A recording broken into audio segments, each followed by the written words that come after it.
guys, hello. Got something for you. Is that your final draft? Yes.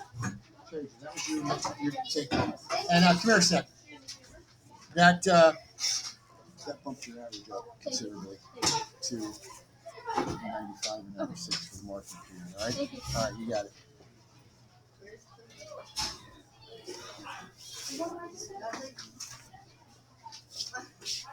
Yeah, I figured Hey, Jesse. I will go on.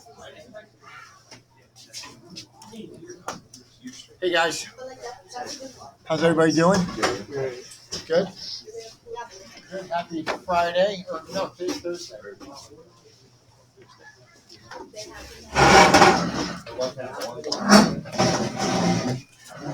Do you guys remember this? Yes. Did you like it or not? No. Sam's got nightmares. What? He goes out there first for you. Say again? Sam Fowler? You the role you gave him when you said over here? Yeah, that's why I didn't take the class. He was traumatized. Okay, you're telling me you'd rather go to a portal? No, that's you play arcade. Wait, Chubby, you're missing? So I lost Sammy because of a referral to mindfulness. All right. So I just showed everybody the chime. You guys remember the chime? Yes. Can we do mindfulness? Right? We did it 7th grade, right? Yeah, I'm stressed out right now. I don't have a problem with you doing just 3 minutes as long as people put portables away. If you guys need 3 minutes to decompress, I'll give it to you. If you don't waste my time. I got your email. I can't. I mean, I can tell you what we're going to be doing that week, but you're going to have to keep up on it on your own. All right. So just the reading for that week. I'll put something together for you, but just follow a reading outline. That week you're going to be away. We're working on chapter 27. So you're going 4 days. Yeah. All right. Happy Thursday. Yesterday in class, we were talking about the GI Bill and efforts to expand the New Deal and to make, and to, a lot of ways,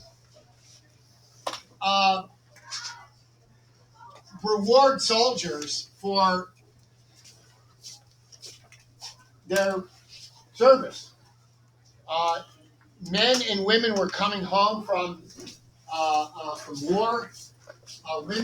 Most women, not all, but most American women that served would have served stateside in World War II in either the Waves or the WACs.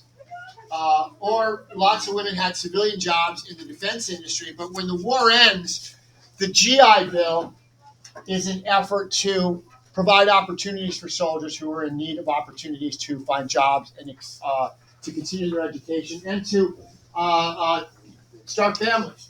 The GI Bill is going to allow veterans. What? What about the mindfulness? No, we'll do that at the end of the period. I thought you were kidding, actually. You want to do 3 minutes of mindfulness? Yeah. Go sit in the hallway for 3 minutes, all right? No, I'm kidding. Sit. All right. For those of you who don't know what we're talking about, I still do this with my 7th graders, by the way. We do it during guide period.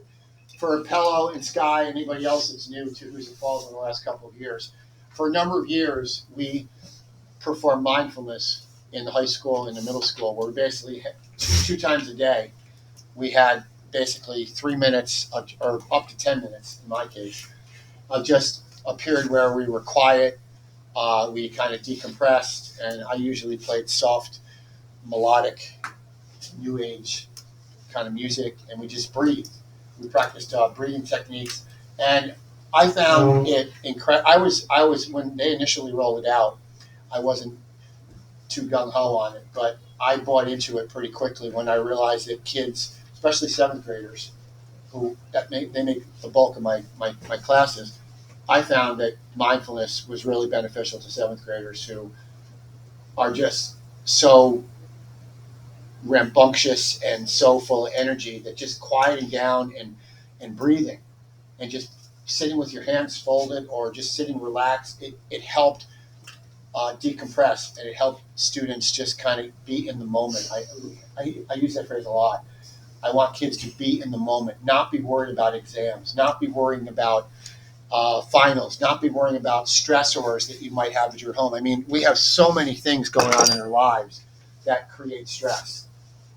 And our portables, our cell phones are usually at the center of most of the stress in our lives. I can say that almost emphatically for middle schoolers.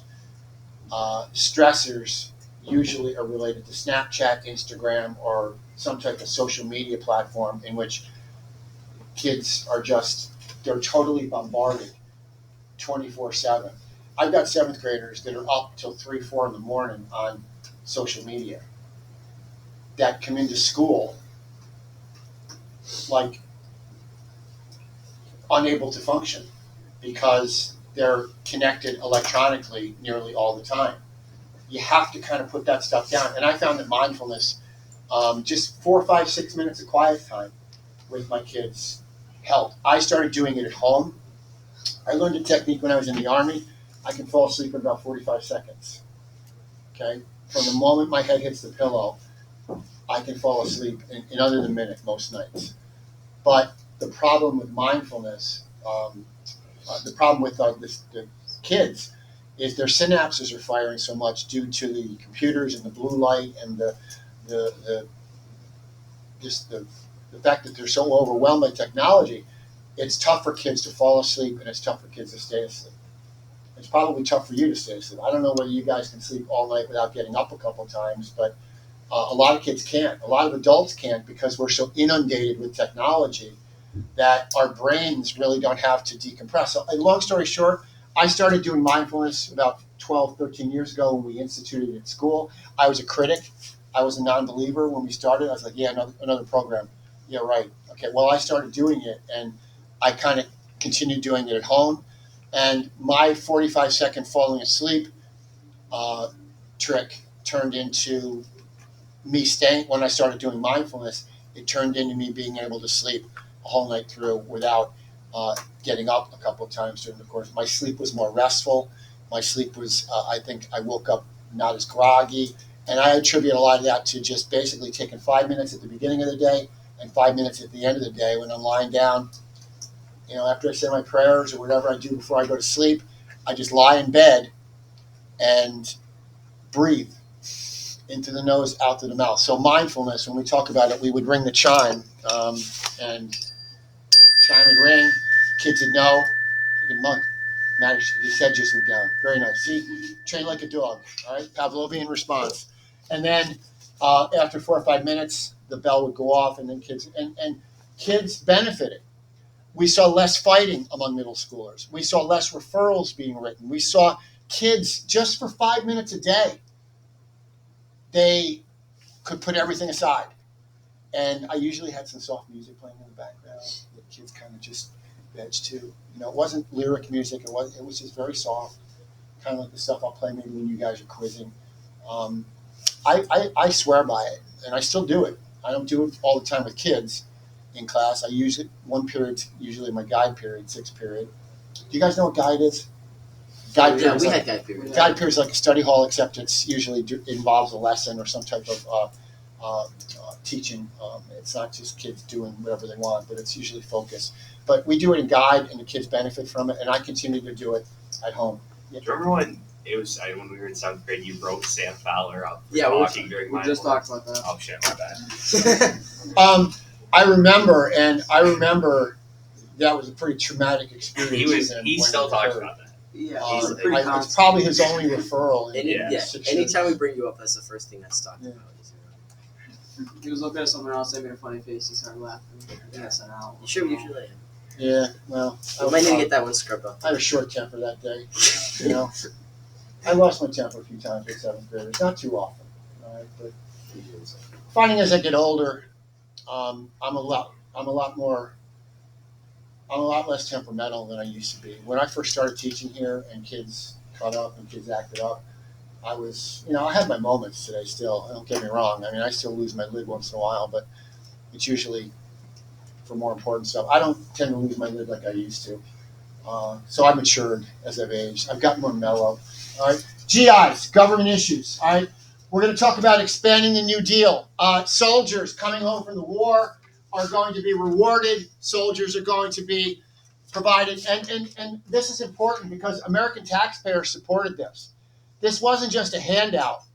This just wasn't the government giving out benefits. This was basically soldiers and people who served because of the sacrifices that they made. Because of the sacrifices that they made, soldiers and people who worked in the defense industry are going to be given opportunities to be rewarded for that sacrifice. I was watching last night a World War II documentary, PBS World War II documentary, and I was just while watching it, I was struck by the enormity of something that I saw happen. There was a family, a Midwestern family, I think Oklahoma or maybe Illinois, 5 brothers, the Sullivan brothers, all served in the Navy in World War II. All 5 of them were on board the same ship. Cole, what happened? Brooke Tennyson to the high school office. Brooke Tennyson to the high school office. All 5 of them died. All 5 of those young men died on board a ship in World War II, and I was struck by how their parents must have felt when they saw the car pull up in the driveway, because typically what would happen, families would be notified, and if possible, families would be notified by the armed forces, by someone coming to the home to make the parents aware of what had happened and to provide grief counseling if necessary. Here is a mother and a father who had 5 grown boys that all volunteered for service. They were all killed on the same ship. They were all killed in the same place. And just losing one would have been a horrible realization for a family. And yet here's a family that lost 5 at once. And just the grief that the family must have felt was overwhelming. After that, by the way, there were restrictions put in place that would prevent families with multiple sons from being sent to, if there was a draft and there was more than one child in the household, more than one person of draft age in the household, there were some, you could ask for a waiver as a parent to have a child not be placed on board or not be given active duty just to prevent that from happening again. The movie Saving Private Ryan, there's a reference to something similar in that. Have you seen Saving Private Ryan with Tom Hanks? Yeah. At the beginning of the movie, they mention, it's a fictional character name in the movie, but they mention the reason they're going after Ryan is because Ryan has lost brothers in battle, and they want to make sure that he can get home to his family so his family doesn't have to lose another son. That's connected to this Sullivan story, which is a real story. There's a movie about this song. There is. Yeah. Well, what's it called? Do you know? I have no idea. I watched it a long time ago. Okay. with My grandpa. It I was can good. put that on my list. Let's take a look at the efforts to expand the New Deal.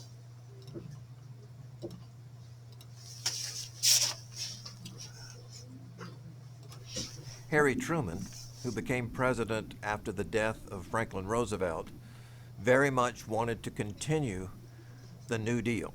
He also wanted to expand it. And his program he called the Fair Deal, to differentiate it from what Roosevelt had done. But practically speaking, most of what he accomplished was to expand the New Deal rather than supplant it. For example, one of the aspects of the Fair Deal was to increase the minimum wage across the country that was. So your author just said that Truman wanted to expand the New Deal and the Fair Deal, not supplant it. SUPPLANT. Want to give that a try, Brady? Supplant. If something is supplanted, it's what? It's replaced. Okay. So when you hear the word supplant, it means replace. I like every once in a while to just kind of throw these words at you, because I won't be grading your essays for your regents, but if you can throw one of these vocab words in once in a while, you'll knock the socks off of some of your graders, and it's pretty good to have a vocabulary expanded other than the English class. I had a parent actually complain this year. A parent complained with my 7th graders A parent of a seventh grade complained that I spend too much time on spelling in social studies. That should be more focused on in English. And my response to that was, well, it was respectfully, phooey on you. I think all classes should work to expand vocabulary. So supplant, to replace. What happens? They just don't understand the word we're using. Say again? They don't understand the word we're using. Who? They're greater. Trust me when I tell you, if I don't know a word, if I'm grading an essay from a student and a student uses a word that I don't know, I'm not shy. I'll look up the word. Oh, okay. And I would hope that my colleagues do the same. If I don't know a word, there's 400,000 words in the English language, and I probably know less than, I don't know, a fraction of those words. If there's a word I don't know, I'll look it up. Okay?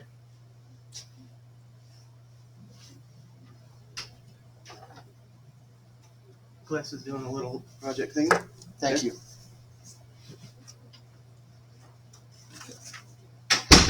All right, good to know. Let's do a project. Dear Mr. Farley, thank you for being a great teacher. From Axel. P.S. You look like Walter White. Yo. I don't have his money. All right. Anyhow, back. Part of the New Deal. In addition, he expanded the coverage of the Social Security Act to include classes of workers, categories of workers that were not originally covered by Social Security, such as what were called domestic servants or maids. So those were two successes among the Fair Deal efforts.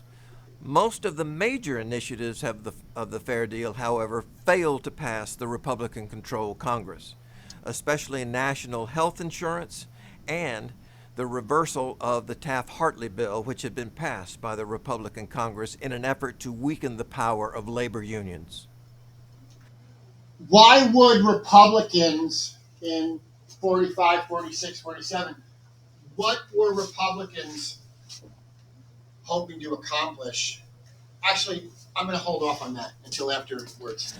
So despite the substantial claims of the Fair Deal and Truman's efforts to extend the New Deal, he in fact did not have the success that he had hoped, in large part because of the growing opposition of the Republican Congress to Democratic efforts to expand social welfare programs that Roosevelt had initiated. So there's going to be opposition from Republicans in the period after the war, from Republicans who are looking to scale back on some of the social welfare programs that were initiated during the Great Depression. Remember, with the war and the United States economy churning on full steam because of manufacturing and because of industry, what happens to the unemployment rate during the course of World War II compared to the Great Depression? Unemployment rate is down. Effectively, there was full employment in the United States during 42, 43, 44, and 45. So Republicans are going to want to limit some of the social welfare programs that had been enacted during the presidency of Roosevelt, during the presidency of Roosevelt, to provide the social net, to provide social welfare programs for people who were struggling because of the Depression. All right, let's go back here to where we were and talk a little bit about Truman. Truman, we said, had been added to the ticket in 44 when FDR ran for his fourth term. We said he was an unknown yesterday at the time in the Senate when he was chosen. Truman was I believe he was a Missourian, right? He was a virtual unknown in the Senate when he was chosen to be the Democratic vice presidential candidate. One of the few presidents, by the way, maybe the only president without a college degree. Harry Truman, one of the only presidents, I think the only president without a college degree. When he came into the presidency, he replaced many of FDR's cabinet members while favoring many of the New Deal programs. Now, yesterday we finished on the baby boomers. This placed many veterans in need of education when the war ends, employment and housing. Americans born during this time came to be known as the baby boomers. So 46 to 64 is effectively known as the baby boom era. Okay, you guys are Generation Y, X, because you were born after what? We're Gen Z. You're Gen Z. The Gen Z born. How you guys got to help me? Gen Z are people who were born after what year? After the year 2000? Would that be Gen Z? I'm not sure. Okay. Baby boomers were people who were born from 46 to 64. Okay. And these are people who are starting to raise families after they return home from war. Congress offset the financial impact of demobilization by providing unemployment insurance and money to attend college and trade unions. Now, during the war, let's talk about this. This is important. During the war, prices had been frozen to prevent gouging. So companies all around the country had their prices frozen so they would not be charging exorbitant amounts and taking advantage of people during a time of war. Now with the war over, the government released control on the economy and prices went up. Prices went up. Companies are going to start jacking up the prices for goods because for a number of years during the war, prices had been what? Had been frozen.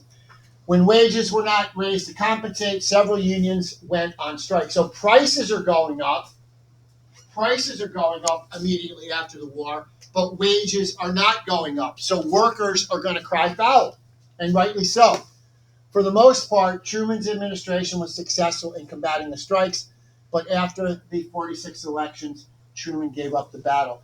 Following the war, Congress created a group called the Council of Economic Advisors, which was charged with advising the president on the economic health of the nation. In 46, Republicans take control of Congress. This is important. Post-war, Republicans take control of Congress. During World War II and during the Great Depression, Congress and President Roosevelt were able to get their social programs supported and passed into legislation, largely because Congress was controlled by what party? Democrats. So now Congress is going to take control. Republicans will take control of Congress and pass the Taft-Hartley Labor Act, which is going to diminish. It's going to diminish the power of unions and the power of unions striking power. All right. I've got a short video on this that I want to share with you now on this topic on Taft-Hartley. If I can find it. There we go. Hello, Union family. I'm Charles with American Workers First. This is Union Facts Friday, and today we're talking about what is the Taft-Hartley Act.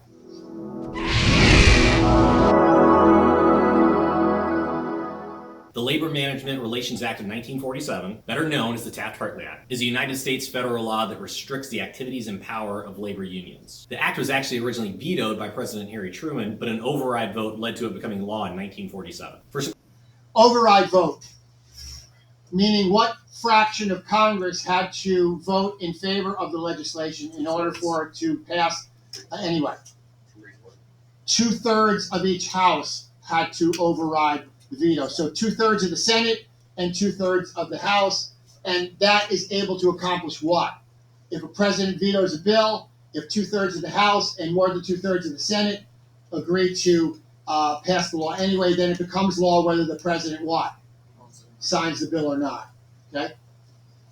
Context, in 1945 and 1946, a heavy wave of major strikes impacted the United States. Nearly 2 million workers engaged in strikes or labor disputes, which organized labor had mostly refrained from during World War II. Why would organized labor refrain from striking during World War II? Michael. Didn't the governments come and take like the businesses over? Industry was largely, let me put it to you this way. Government didn't take industry over, but industry voluntarily, to support the war effort, converted from the production of automobiles to tanks and to airplanes and to all the things soldiers and sailors and Marines need. It's not because government took it over. If you're a company owner or you're a labor union leader, why might you not be inclined to go on strike during a time of war, even if your workers have low wages, even if your workers are suffering from long hours or unsafe work conditions? Why would labor unions be reluctant to strike during the war? Maddox. They get in trouble by the government. They could face trouble by the government, but more often than not, it was a simple question of the labor unions' patriotism. They wanted to get behind their country and help the country win the war. If manufacturing workers went on strike in large numbers during World War II, the production that was necessary for the United States to win the war would have been impacted dramatically if unions were going on strike. So labor unions put their wants aside and instead focus on the country's needs. And the country's needs were to prepare and to mobilize for war. So after the war ends, labor unions are going to say, okay, we played our part. We were patriotic during the war and we didn't go on strike. Now labor unions, because wages are not keeping up with inflation, now labor unions, now that the war is over, they look at it as, okay, now it's time to kind of address our issues in the workplace. And that's why we're going to start to see labor unions strike in the post-war era. Because they loved their country and were willing to sacrifice wage and benefit increases for what they believed was the good of the nation. But with the end of the war, workers believed they should share in the gains from the economic resurgence of a post-war America. Now, as you can imagine, there were many corporations and political figures who weren't too keen on sharing, and that's how we ended up with Taft-Hartley. There are many things that the act does, but we're going to focus on two. Number one, strikes and boycotts. Jurisdictional strikes, wildcat strikes, solidarity or political strikes, and secondary boycotts all became illegal under the amended National Labor Relations Act. President Truman actually called the act a dangerous intrusion on free speech. To give an example, let's say we have three people that are standing on the corner. The first is an employee of a store, and he has a sign that says, "Don't shop here because this company uses products that are made with child labor." The second is an employee that's holding a sign that says, "Shop here, we have the lowest prices around." And the third is a non-employee who has the exact same sign as the first employee. The first person holding the sign is actually violating labor law and has no protection under the First Amendment freedom of speech. The second two are absolutely fine, even though the third person is holding the exact same sign as the first person in that example. Figure that one out. Now on to number two, right to work. The Taft-Hartley Act did away with the closed shop era in America. Workers were no longer able to bargain contracts in a unionized workplace that require all members who benefit from a CBA, collective bargaining agreement, to contribute to the cost of union representation. These freeloaders still receive the benefits of being dues-paying members, but do so at the expense of other members who are paying for them. The union is still required to represent them and bargain for them. It's a violation of labor law for them not to, but they get to decide for any reason or no reason at all that they aren't going to pay and that their co-workers are required to pony up for them. To put that in perspective, imagine if anytime someone was upset with the decision made in the country, they could opt out of paying taxes, but still use the roads, go to the parks, get their mail delivered, and send their kids to the public schools, all without paying a dime. How well do you think that would work? It wouldn't, and it doesn't, and that's why we need to end right to work, because it's wrong for workers. Thanks for joining us on Union Facts Friday. And that's a pretty slanted video from a political point of view, but it points out the importance in what actually occurred with Taft-Hartley. It was basically a law passed by the Republican Congress in 1946 that is going to limit, for our purposes, it's going to limit the power of unions to strike. Okay, that's the big ticket item that I want you to be aware of for this. Taft-Hartley is going to allow, it's going to limit the availability or limit the rights of unions to strike post World War II. So you can be in a union but not pay for it? There's a great example. Michael just asked a question. You can be in a union and not pay for it. No. Look at teachers' unions. In 2018, the Supreme Court decided that teachers cannot be compelled to join teachers' unions in public high schools or public schools around the country. That was 2018. I forgot the name of the case. Some of you might have came across it during the course of your SCOTUS research. But what that means basically is teachers that were coming into a school district up until 2018 were forced to become members of a teachers union whether they wanted to or not. Now with this Supreme Court decision, teachers who opt not to remain or not to join the union do not have to join the union, but those teachers that don't join the union are still subject to the same contract that the other teachers in the building are that are members of the teachers union that those same teachers are subject to. So you're not being in the union while not paying. You're just not choosing to have union representation if you're a teacher. And I'm just pointing out teaching because I'm a teacher, and that law impacted me. Okay, But lots of teachers around the country after 2018, once given the choice, opted to step down and not remain a union member because the Supreme Court said they didn't have to anymore. It still means, though, that teachers in a school district still are subject to the contracts and still subject to the stipulations in the contracts that other teachers that are members of the union are. It just means that those teachers are not paying union dues. Those teachers are not paying union dues, but they're still subject to the same rules that all the other teachers in the building are subject to. They're just not getting the benefit of union representation if they need it. Okay? I'll give you an example real quick. Let's say a teacher, okay? Let's say a teacher is accused of by a couple of colleagues of not doing their job properly and not spending enough time with students after school to help them succeed. Yeah. And let's say that teacher is not a member of a union, okay? That teacher's not a member of a union, and that teacher's job performance is called into question. As a member of a union, that teacher would have representation by his local union to defend him against the charges that he was incompetent. Okay, if a teacher doesn't have union representation in that case, and there are teachers in school districts across the state that are not members of teachers unions now because of that 2018 case, that simply means that if a teacher is determined or charged with being incompetent, that teacher is going to be on the hook for defending himself without the help of what? The teachers union. Without the help of the teachers union. All right? Questions? Anybody else? All right. Let's talk about civil rights during the 40s. Okay? Civil rights. Left, one of my baseball heroes. Okay? Jackie Robinson, first black player in the major leagues. This week, actually, I think Monday, was Jackie Robinson Tribute Day. Every Major League Baseball team. Come on. Hi. Hey, I need to pick up some stuff. how are you? I'm great. How are you? Good. I gotta share this with you. I got Okay. this from, you know Axel? Yes. He gave me this about 20 minutes ago. Check I just that don't want you. I haven't read them yet. out. You can read mine. Go ahead. Aw, thank you for being a great teacher.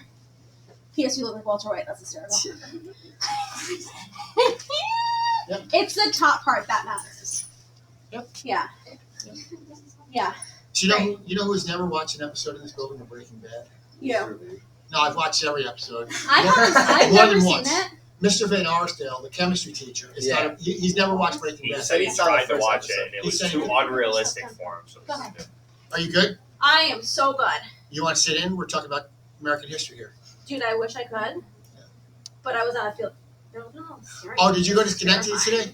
We went to Schenectady. It was so much fun. Dinosaurs? Yeah, man. Yeah. It was a blast. All right. And now I've been here for 30 minutes and I've been running around Yeah.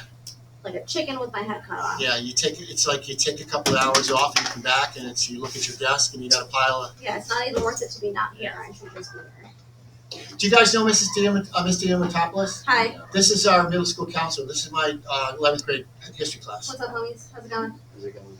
Great. Okay, I'm gonna go. All right. Thank you for letting me walk in your class. All right, peace out. Have a great night.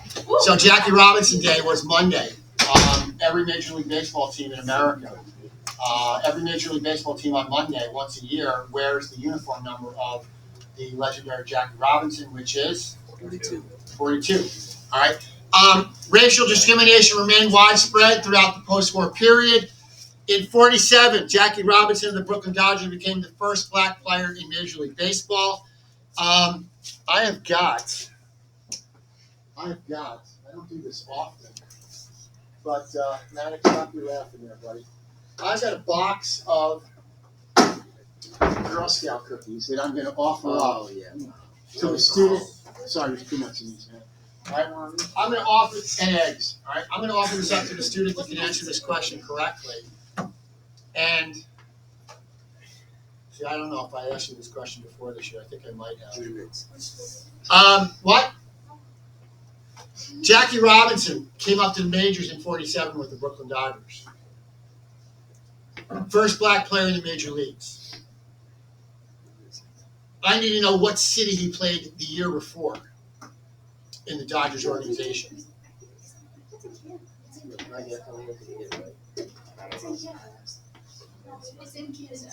I need the city. Quebec. No, it's one of the. Anaheim is California. No, it's not. It's Yes, it is. Montreal. Anaheim is California. Montreal. It is Montreal. We said that back here.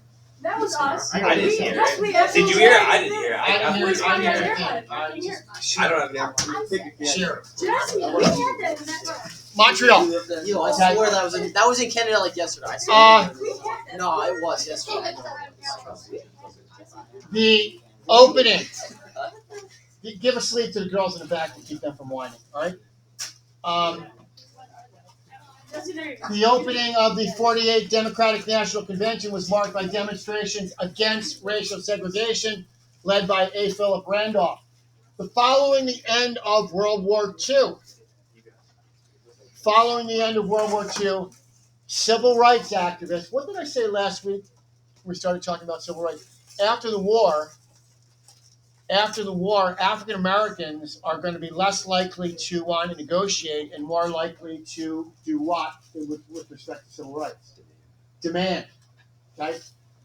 Civil rights activists were able to draw on the horrors of state-sponsored discrimination in Germany, Japan, and Italy to make the case for American problems of race at home. And though Truman was raised in Missouri by Confederate sympathizers and initially made racist comments, the horrific incidents of racial violence that civil rights activists described to him convinced him to promote the civil rights movement. So Truman is, in a lot of ways, one of these politicians that kind of evolved on the issue of civil rights. He was dead set against civil rights as a member of the Senate, but once the horrors of segregation and Jim Crow and racial discrimination are really made clear to him, he kind of has an evolution on the topic.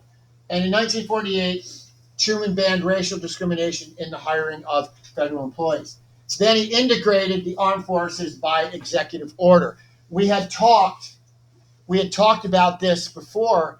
The American armed forces, from the time of our inception in 1776, the last time that American soldiers served in integrated units was the American Revolution.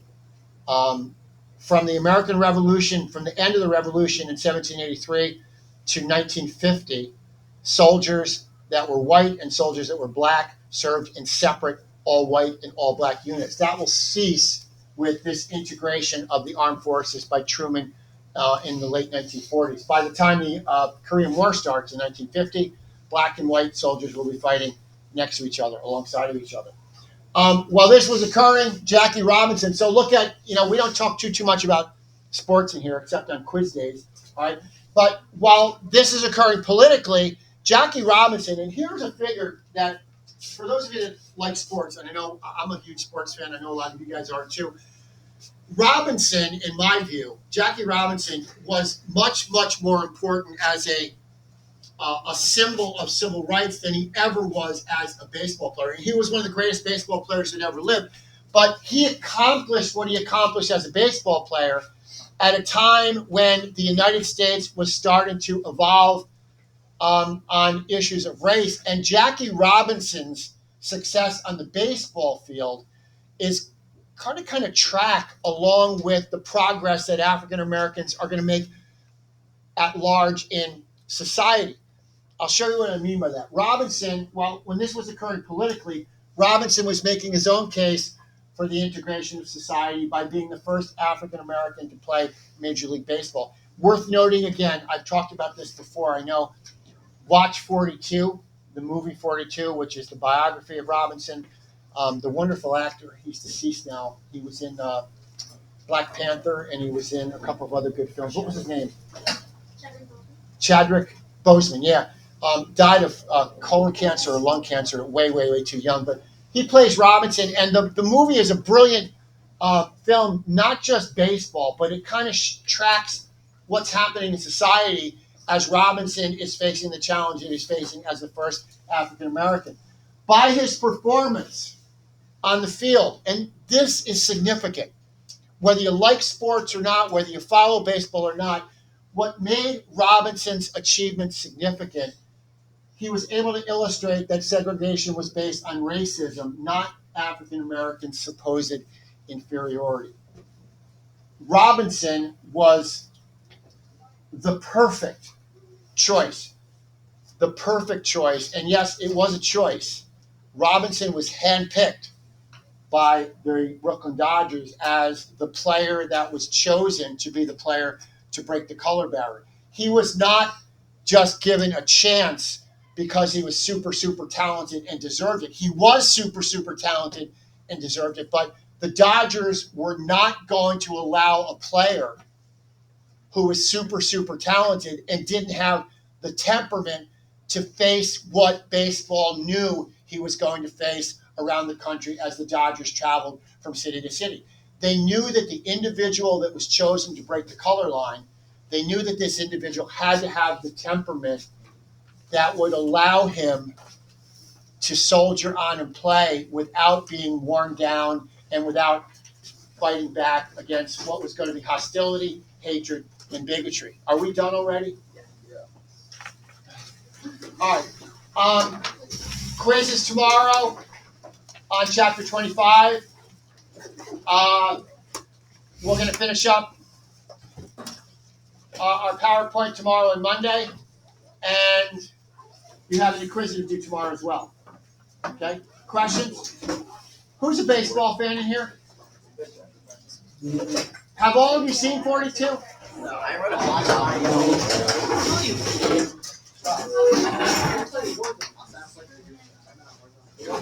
lot.